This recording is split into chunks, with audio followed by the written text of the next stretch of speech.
Hi, I'm Brad from Brad's Vintage Collection, and today I'm going to show my 1955 Bowman Hall of Fame run. There's 30 cards in the run, and this one I'm very proud to complete. The reason I worked on this, and this was the first run that I did indeed complete, was because this was my dad's favorite set as a kid. He would talk about the cards with the TV screen with my brother and I when we started opening packs and buying baseball cards, and then when my brother and I started collecting vintage in roughly 1983. We started going to shows, and we were able to see those cards my dad was talking about, and they always have held a special place in my heart. But as a kid, I never bought any of these because they were expensive, and most of my collection was 70s, 60s on my vintage front, with a handful of hand-picked Hall of Fame cards in the 50s, and I never purchased one of these. So this one started as an adult, and the first one I purchased was Eddie Matthews, and it was bought on 9/21/2012.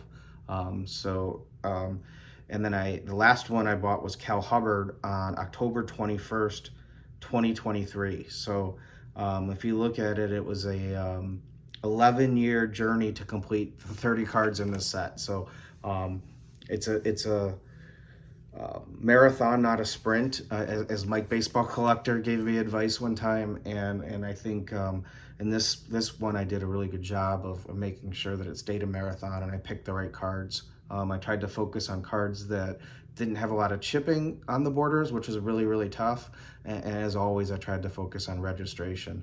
So I'm going to turn the camera around, and I hope you enjoy seeing my 55 Bowman run. Okay, the camera's turned around, and these are the first two cards from the 55 Bowman set. Cards 1 to 64 have this lighter brown wood tone, and then cards 65 on have the darker brown.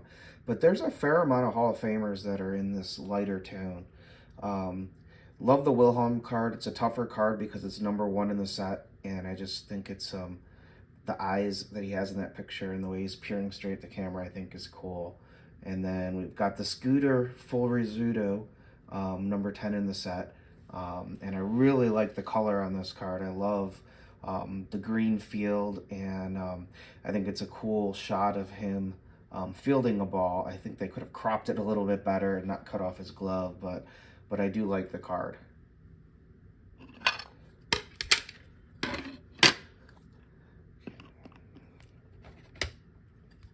Okay, next we have Campanella and K-Line. Love both of these cards. The Campanella was bought along with my Maze from a collector friend of mine. So when you see the Maze, those two were a group purchase. And the K-Line, just one of my favorite K-Line cards. He just looks like such a young man in this photo. And I like the batting stance. I like him looking off to the side, and I love the shot of the old stadium lights behind him. So really think that these are two beautiful cards. Campy's one of my favorite players, and K-Line, I'm pretty close to the K-Line run now, but really like both of these cards. Okay, next we've got Mini Minoso and Red Shandiest. And this Minoso card, he became a Hall of Famer while I was working on the run, both him and Gil Hodges. So this is one of the later cards. I was pretty far along in the run when he was elected. And this card I think is kind of goofy. The weird, I don't know if he's trying to bunt or what he's trying to do with that bat there, but probably one of my least favorite cards of the Hall of Famers. And then Shandy's just a really good shot. Looks like the Little League pictures we all took where we took a knee, and they would take our picture in our uniform each year. So kind of looks like those, but I do like the Shandy's.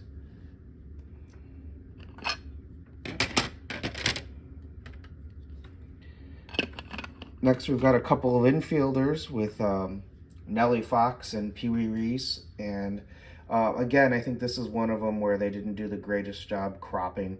I wish they zoomed out just a little bit.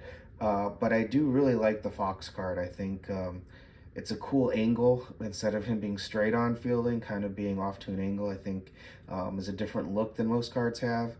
And the Reese card, again, has that beautiful green field, and getting to see the old stadium behind them I really, really like.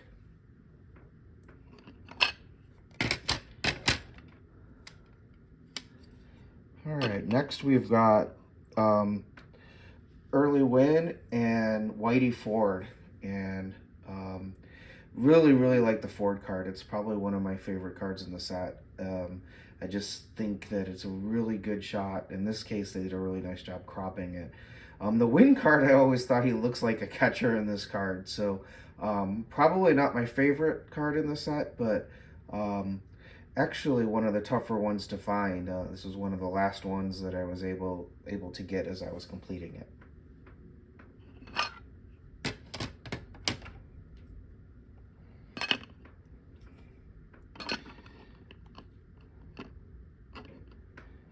Next up, we've got Slaughter and Boudreaux, and Boudreaux's the first one of the Hall of Famers that's got the darker border, so I'm kind of glad that it's split up to where you can see a light and a dark next to each other. The Slaughter card I really like. Seeing him in a Yankee uniform is a little bit different. And then Boudreaux is one of my favorites, and this was the third to last card that I found, and this was one of the tougher cards to find. I kept finding them, and they would have a bad cut on the back where you'd see part of the other card next to it, and for some reason none of them were labeled miscut, but to me I wanted one where the back showed only the Boudreaux card and you couldn't see part of the card next to it on the sheet, and that proved challenging to find. I don't know if you can see it on here, but this is one that I need to reholder. The holder's got some scratches and some marks on it, so at some point I'll probably bring this to a national and give it to PSA to reholder. Not at the price of getting it at the show, but at least I don't have to worry about shipping my cards away, which always scares me.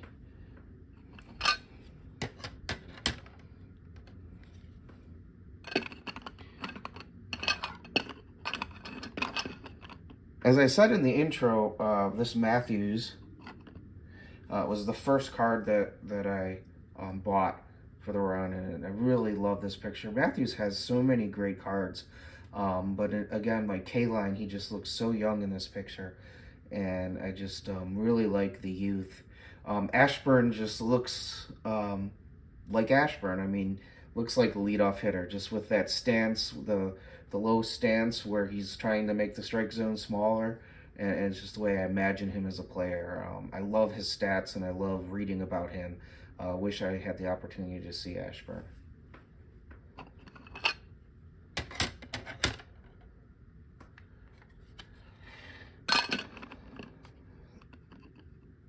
The next two are Bob Feller and Gil Hodges. And really, the Hodges is probably one of the weaker cards in my set because the registration isn't the type of card that I look for. It's funny that the number grade's higher than almost every card I have in the set, but really that registration is not clear. You can probably see the difference, hopefully, in the video of how clear the Feller is versus how blurry the Hodges is. And I'm probably not going to make any changes to any cards in this set, but if it was one, it would be Hodges. I think if I find a nicer copy in a 7 or an 8 someday, I will probably buy that, and then I'll sell the 8.5 and probably get more for that card and be able to put it into a different card that I like better.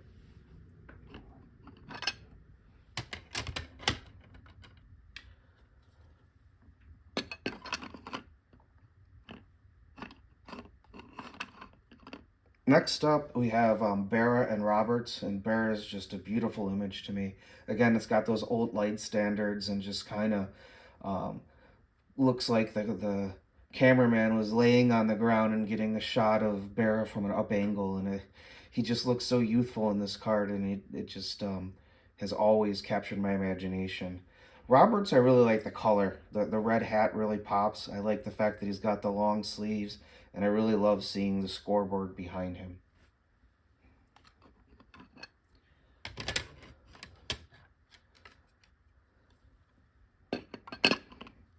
Okay, I'm going to talk a little bit longer about these cards than most because these are two of the powerhouse cards in the set. And condition-wise, I think the Maze is my strongest card. Again, I said I bought that one along with the Campanella. It was a friend of mine named Gary who I've bought a lot of cards with throughout the years.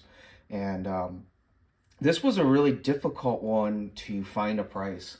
When I bought it from him, there hadn't been an 8 in either PSA or in SGC that sold within a 3-year period, believe it or not. Pre-COVID, there were a lot less sales, a lot less transactions of cards, as most collectors would buy them and hold them and keep them in their collection. And there's a lot more fluidity in cards now than there was back then. And coming up with a price was something that was difficult. And I gave him a shot to the moon price that made me nervous on the Maze card. I don't remember the amount anymore, but it was significantly more, maybe even triple what the last one had sold for. And I was really nervous that I way overpaid until the next 8 sold. And it came within like $100 of what I paid for the card. And since then it's gone up quite a bit. But that is my nicest condition card in the set. And it really is probably my second favorite card in this Bowman set. And then the other card is Aaron, and that is my favorite Hank Aaron card.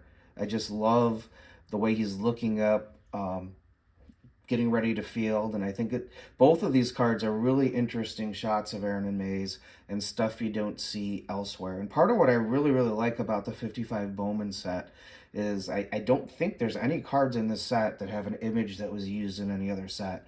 And in the 50s, there were a lot of images reused both by Bowman and Topps. So getting a set that's completely unique is something that's really cool, and one of the reasons I really, really like this set. I don't know if you can see it, but the size of the 55 Bowmans varies quite a bit. And if you talk to dealers who've dealt in these cards, especially in commons, and have had lots of them, they'll say you put a stack of 55 Bowmans together and they're never uniform in size. Some are bigger, some are smaller. The Maze happens to be larger cut. The Aaron's probably about average cut. But you can see that the Maze is quite a bit bigger than the Aaron, has more border top to bottom than the Aaron does, and it may be hard to see in the video, but it's a oversized card. The other one that's kind of oversized that I have in my 55 Bowmans is the Banks.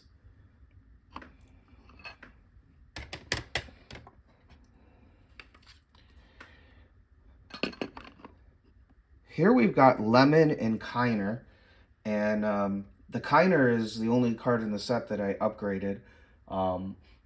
Back when I started this set, it was very common for people not to show back photos on eBay, and sometimes people wouldn't send you the back photo. And I bought a PSA 7.5 that looked really nice on the front, and then when I got the card, it was actually stained on the back. It had a wax stain on the back, and it should have had a stain qualifier. So I ended up upgrading this card, and when I did sell it to somebody, I did make sure that they saw the stain, and I pointed it out, and I said, hey, for me, this card should have a qualifier. I just want you to know that. And they said that they liked the front so much that they didn't really care, and they actually gave me VCP average, even though the card, in my opinion, should have had a stain qualifier. But it just shows how nice the front looked of the other one. This one looks great too. I think that Kiner is an interesting shot. It almost looks like he was saying, no, don't take a picture of me. The Lemon card is odd. I think you can see it, and PSA sometimes would put a plastic sleeve in with the 55 Bowmans. I don't know why they did that. I think they said if it's one of the ones that was on the lower end of the size spectrum, so the Lemon's probably a slightly undersized card, and they put the plastic thing in so it didn't move around, but it really distracts from the image of it. Not sure how well that's picking up on the camera.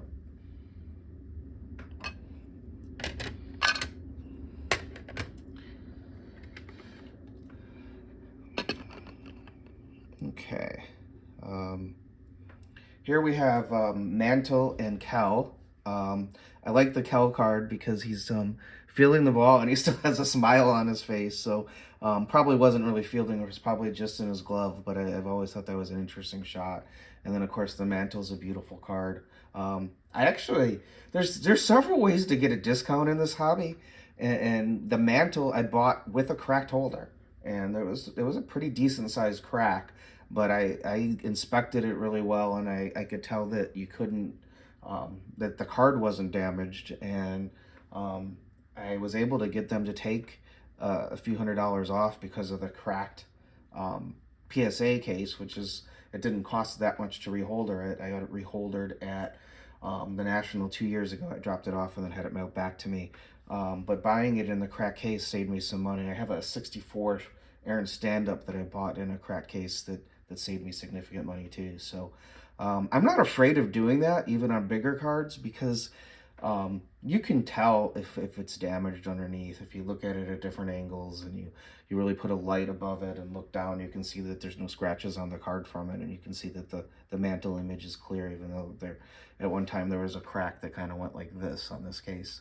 Love that Mantle card, and like all the ones, all the major Hall of Famers in the set, it's just an image where they look just really, really youthful.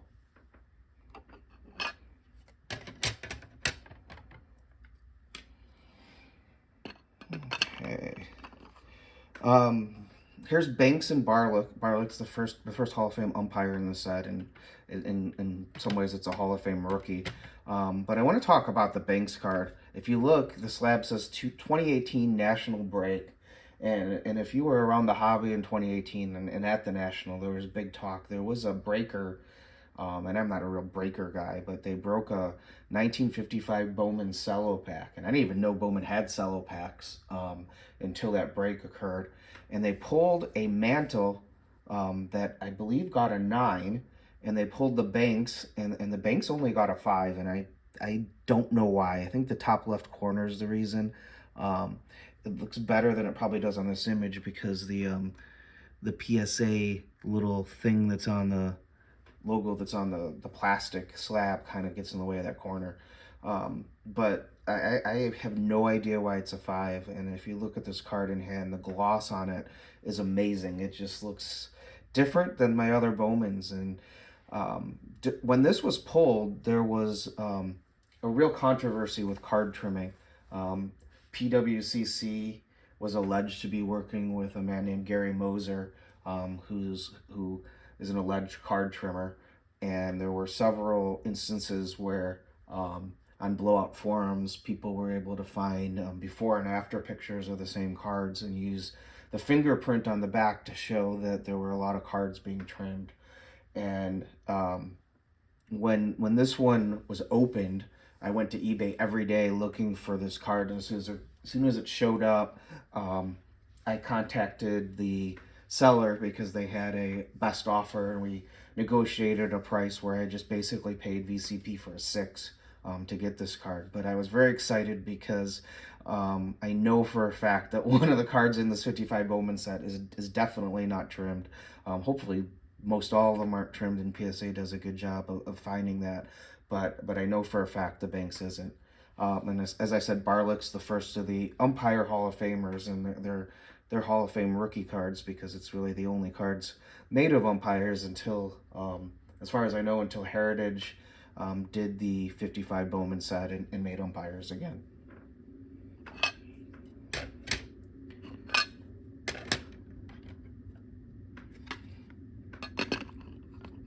And here's Nestor Chilak and Jocko Conlon. And Conlon's one of the toughest cards in the set. And you can see mine's off center top to bottom, and it's really hard to find one that is centered top to bottom.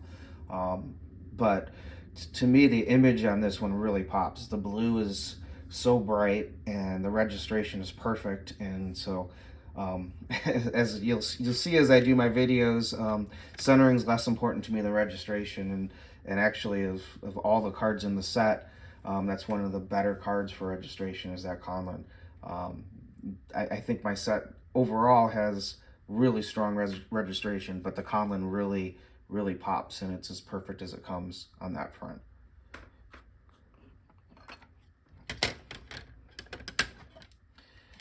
And then the last two cards were Al Lopez and Cal Hubbard, and these were also two of the tougher ones to find. I've never read anywhere that high numbers were short printed or tougher or anything, but it does seem like the higher number cards were tougher to find.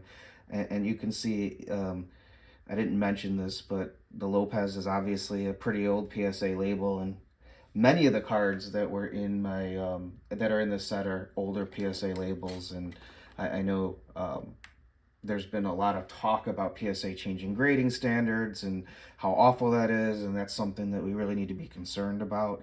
But I don't really care. That Lopez is a great example of the card.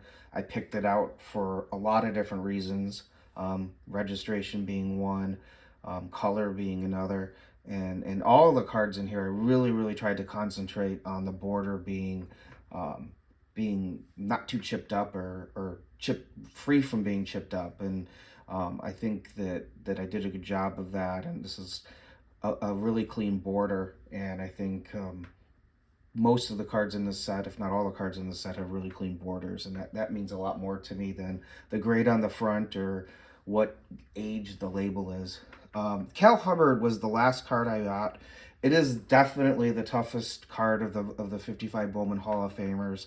Very rarely comes up. The population is low. The population in higher grade is low.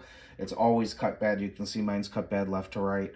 But was really happy to find this copy where it had good registration and the borders weren't chipped. Hubbard's a really interesting person, and hopefully you stuck around to this point in the video so you can hear about him. But he's the only person in both the MLB and NFL Hall of Fame or Football Hall of Fame. He's actually in 3 Hall of Fames: the College Football Hall of Fame, the Pro Football Hall of Fame, and the MLB Hall of Fame. He was a defensive tackle, kind of a linebacker in the NFL, and was an early Hall of Famer in the NFL, and at the time was called the greatest tackle in NFL history. And then while he was playing football, because they weren't paid much, he was an umpire during the off season for football. So he played in the NFL and he umped in the minor leagues and then eventually in the major leagues as an NFL player. So kind of sort of a dual sport athlete, but he played one and he umped the other, and he was known for being really accurate in balls and strikes, and had superior vision until an accident with a pellet gun from a friend hit him in the eye, and at that time he couldn't ump anymore, and they made him the head of the American League umpires. When he did that for a few years, he was elected to the Baseball Hall of Fame in 1976. So the only player in both the football, or the only person in both the Football and Baseball Hall of Fame, is Cal Hubbard. So an interesting card to end up the Bowman Hall of Fame series. I hope you enjoyed seeing my 55 Bowman collection. I really love this set, and I appreciate you watching to this point if you have. Thanks a lot.